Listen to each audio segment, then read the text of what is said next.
Jadi pada kesempatan sore hari ini saya mengambil satu sisi saja, nanti insya Allah sisi yang lain lebih detail akan diperdalam oleh para narasumber. Jadi tema yang saya angkat adalah tantangan hukum Islam syariah dalam respon digitalisasi lembaga keuangan syariah. Nah, keuangan digital ini juga sering kita kenal dengan istilah financial technology ya, dan saat ini sudah merambah seluruh lembaga keuangan sudah menggunakan digital, baik lembaga keuangan yang terkait payment ya, pembayaran, pendanaan, funding, financing, perbankan, pasar modal, asuransi, dan juga jasa pendukung lainnya. Nah, artinya hampir semuanya, bukan hampir lagi, semuanya sudah merambah ke teknologi digital. Nah, tentu saja perkembangan ini tidak lepas dari pertumbuhan teknologi yang begitu cepat ya pertumbuhannya di dunia. Jadi kalau kita lihat, di Indonesia, kalau di dunia tentu secara secara umum perkembangannya lebih dulu dibandingkan di Indonesia ya, terutama di wilayah-wilayah Eropa, Amerika. Tapi ternyata perkembangan di Indonesia, percepatan pertumbuhannya tidak kalah dengan di dunia. Jadi yang menarik itu, jumlah populasi Indonesia yang hampir 270 ya, sekitar 268,2 juta, itu yang megang HP melebihi jumlah penduduk. Nah, mungkin ini diantaranya Ustadz Tito ini ya, yang megang sampai 3 HP. Nah, sehingga pemegang mobile HP ini sampai 355 juta coba, melebihi jumlah penduduk. Ini banyak yang 2 nih ya HP-nya. Terutama yang orang-orang yang sering diburu oleh pihak berwajib ini lebih banyak lagi HP-nya gonta-ganti ya. Nah, tapi bukan itu itu hanya intermezzo. Tapi yang jelas bahwa masyarakat Indonesia sudah sangat melek internet sekali.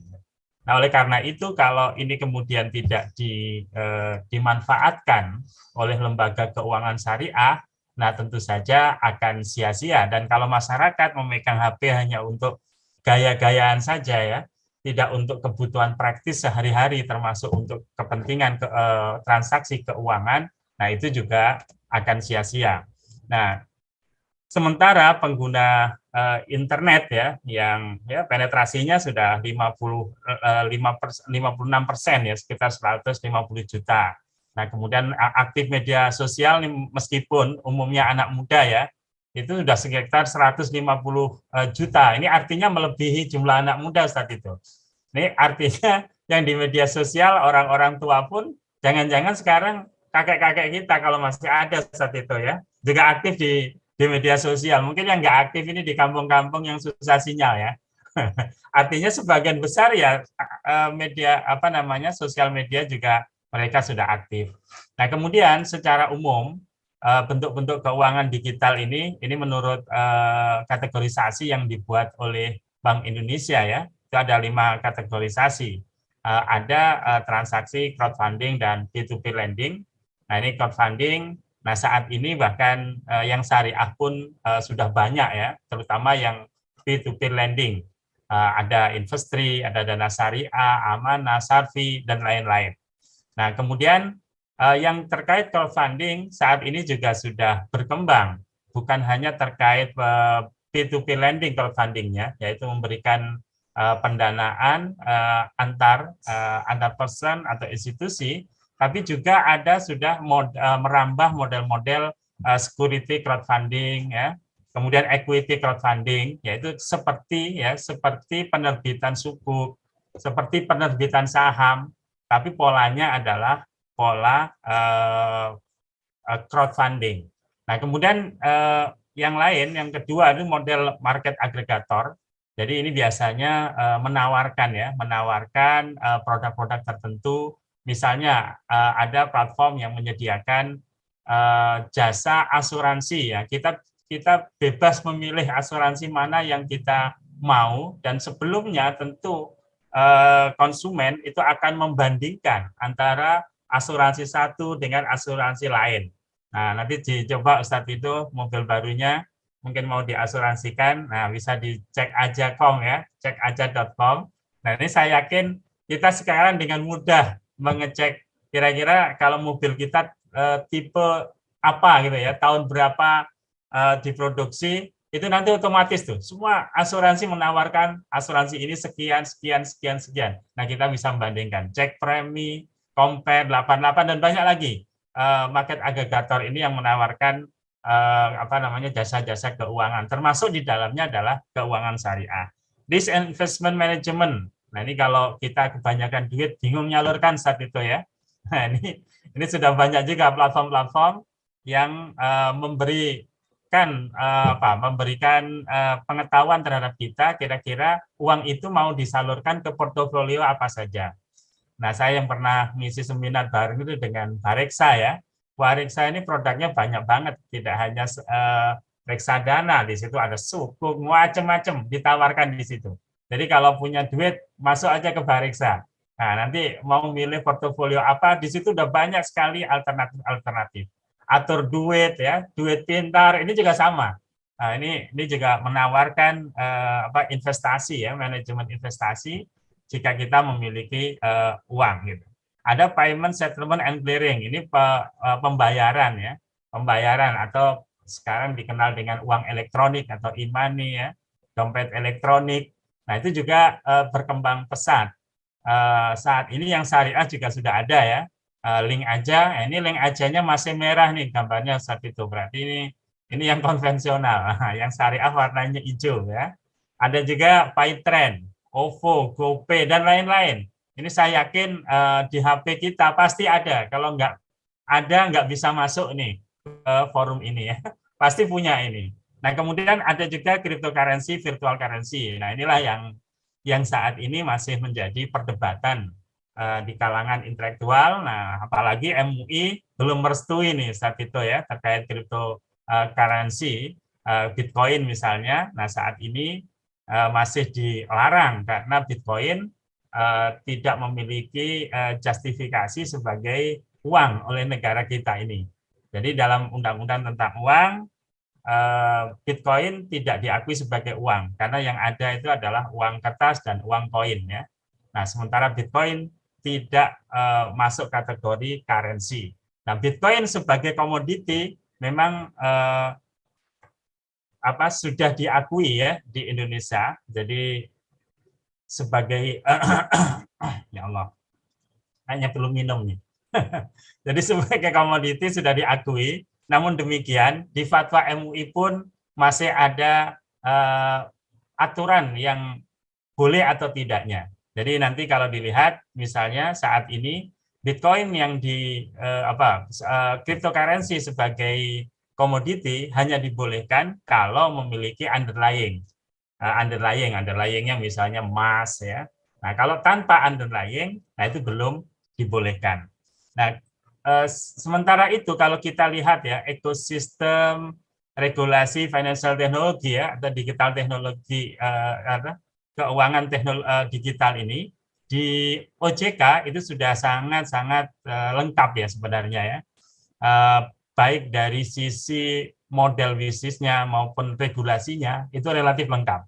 Mulai dari banking ini regulasi tentang e-banking, laku pandai, digital branch ini sudah lengkap.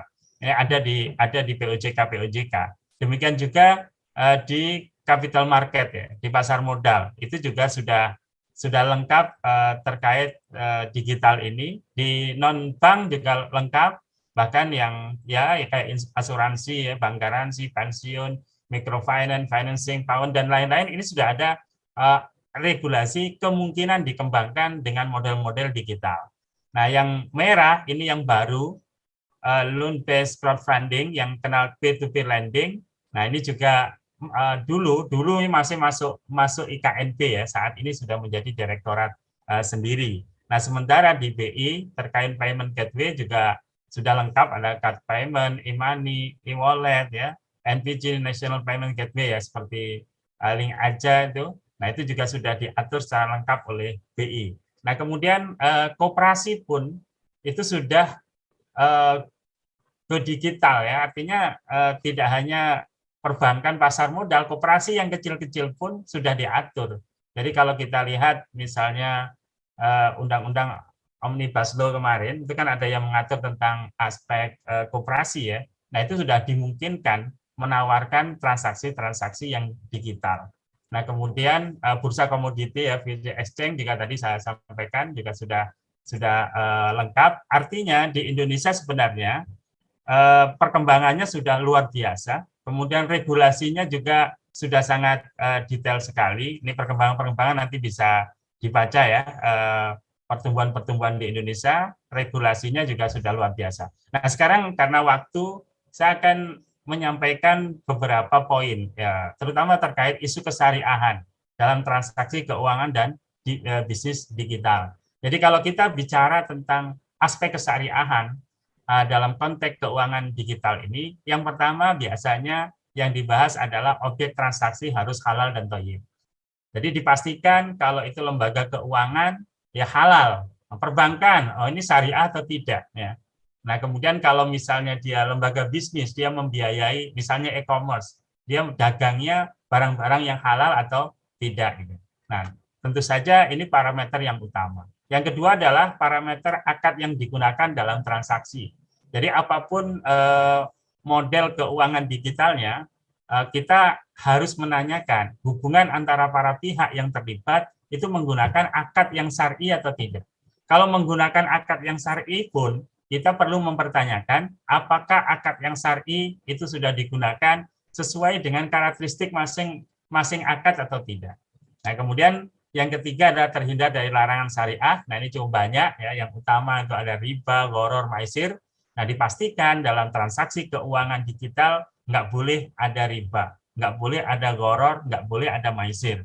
Maka tentu saja lembaga-lembaga konvensional yang masih mempraktekkan transaksi yang ribawi, yang gharar, yang maisir, nanti tidak boleh. Kemudian yang keempat adalah masalah majelis akad transaksi online. Nah, ini juga jadi perdebatan, apalagi kalau kita hanya membaca kitab-kitab lama ya, tentu tidak ditemukan transaksinya itu secara online kan nggak ada, karena dikarang zaman dulu yang belum ada internet. Nah, oleh karena itu ketika muncul misalnya e-commerce ya, yang kita melakukan transaksinya secara online, muncul pertanyaan, itu majelis akadnya di mana? Gitu. Karena masing-masing tempatnya berbeda. Gitu. Nah, ini juga pembahasan yang menarik, yang suatu waktu perlu kita gali lebih detail ya, tentang konsep majelis akad transaksi online. Nah, di DSN MUI ini sudah selesai persoalan majelis akad ini, tidak ada persoalan, apalagi kalau fatwa yang terbaru tentang e-commerce, ada 3 fatwa terkait e-commerce yang diplenokan DSN sudah dipublish. Insya Allah nanti kita akan dapat detail pembahasan tentang, termasuk ada kutipan tentang konsep majelis akad transaksi ini. Nah, kemudian ijab kabul melalui media elektronik ya, baik itu audio visualnya atau gabungan yang polanya, ini juga sudah tidak ada persoalan. Meskipun di awal-awal kemunculan e-commerce ini jadi permasalahan juga ya, ketika kita misalnya transaksi e-commerce, kita membeli sesuatu, nah kemudian ternyata yang menjual itu nggak jawab-jawab gitu ya. Nah, apakah ini termasuk apa ya, mengganggu proses ijab kabul yang harus dilakukan secara serius gitu ya. Jawabannya juga secara halan, biasanya kalau orang nikah aja kesalah dikit jadi nggak sah saat itu ya. Nah, ini gimana kalau kemudian jual beli? Nah, oleh karena itu ini juga menjadi isu. Kemudian saat keabsahan akad, kapan sih akad itu dianggap sebagai deal? Sah itu kapan? Terjadi asas konsensual kalau di dalam hukum perdata itu saat kapan? Saat kita submit atau saat dijawab atau seperti apa? Nah, ini karena nanti menyangkut hak dan kewajiban itu mulai beralih kapan? Resiko itu mulai beralih kapan gitu. Nah, itu penting sekali dirumuskan. Nah, DSN MUI menurut saya saat ini sudah sangat cepat ya merespon keuangan digital ini. Nah, sudah ada fatwa tentang uang elektronik bahkan tahun 2017. Jadi kajiannya ini seingat saya dulu tahun 2015 saat itu. Nah, baru keluar fatwanya 2017. Ini bukan karena DSN telat, ini karena memang kajiannya panjang. waktu itu dengan BI, kemudian dengan OJK, bahkan awalnya BI mau mengajukan fatwa, nggak jadi saat itu, ragu-ragu gitu ya, karena mungkin waktu itu nggak kebayang akan ada alternatif yang syariah begitu ya. Jadi kalau kemudian difatwakan, apalagi BI ketakutan loh, kalau misalnya fatwanya haram, jangan-jangan uang elektronik yang ada itu nanti tidak di apa ya, tidak banyak masyarakat kemudian menggunakannya, bahkan banyak yang kemudian dia mencabut kembali gitu ya, walaupun dia sudah menginstal. Nah sehingga BI menunggu aspirasi dari lembaga keuangan yang menawarkan payment gateway yang mau syariah ke DSN, dipaksa untuk meminta fatwa. Gitu ya. Tapi alhamdulillah draft fatwa itu sudah ada. Nah kemudian ada juga fatwa 117 tahun 2017 ya tentang layanan pembiayaan berbasis teknologi informasi. Ini kebetulan fatwa nomor 116, nomor 117 ini saya ikut menggawangi ya, mulai kajian akademis, drafting sampai finishing. Jadi alhamdulillah saya mengikuti dari awal. Nah khusus yang kedua ini waktu itu seingat saya kita di DSN ini ragu ini, bahkan ya mungkin karena ketidakpahaman, keawaman. Nah, akhirnya saya diminta mempelajari tentang P2P lending ini ke salah satu P2P lending yang waktu itu mau buka syariah. Jadi belajar ya kira-kira 1 bulanan saat itu bolak-balik gitu. Alhamdulillah akhirnya lahir Fatwa 117 ini. Dan ini relatif komprehensif dan bahkan produk-produk yang belum ada pun dan yang ya saat belum ada di Indonesia ya, tapi di luar negeri sudah ada, itu sudah diantisipasi di fatwa ini. Nah, kemudian fatwa 140 ini fatwa baru tahun yang lalu ya, tentang pola pembiayaan urun dana berbasis teknologi. Ini model yang equity crowdfunding dan security crowdfunding. Jadi saham ya, model saham dan model penerbitan sukuk tapi bukan melalui bursa efek. Nah, ini melalui platform penyelenggara yang menerbitkan saham atau sukuk. Nah, yang mungkin terkenal ya, termasuk pioner itu adik-adik kalau pernah buka website Santara. Nah, Santara itu adalah pionernya. Nah, kemudian peran lain dari DSN tentu saja sertifikasi dan rekomendasi DPS ya. Alhamdulillah fintech-fintech yang waktu itu belum memiliki otoritas yang mengatur. Nah, itu DSN yang mensertifikasi dan juga merekomendasikan DPS-nya. Nah, karena sekarang sudah ada regulator yang mengaturnya, maka yang mengeluarkan sertifikasi itu biasanya otoritas ya, OJK atau BI atau mungkin Kementerian Keuangan. Nah, DSN hanya memberikan rekomendasi dan DSN juga aktif mendorong lahirnya regulasi fintech syariah. Nah, termasuk yang saat ini enggak tahu udah turun atau belum ya, POJK 77 ini kan tentang P2P lending, layanan pinjam meminjam uang berbasis teknologi, ini konvensional. Jadi landasan yang syariah itu belum ada POJK-nya sampai sekarang. Tapi karena permintaan ya untuk P2P lending syariah tinggi, maka OJK membolehkan dengan kalau nggak salah bukan POJK yang keluar ya, surat apa Deputi OJK atau apa dasarnya.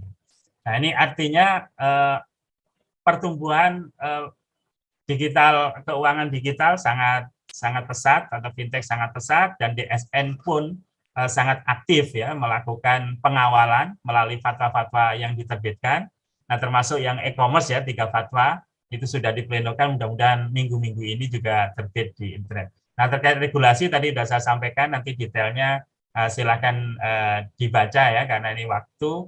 Selanjutnya kami serahkan kembali kepada moderator dan terima kasih. Mudah-mudahan diskusi ini menjadi menarik gitu ya.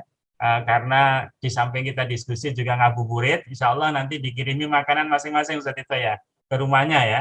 Nah, yang ngirimi Gojek ke atas pesanan masing-masing peserta. Ya.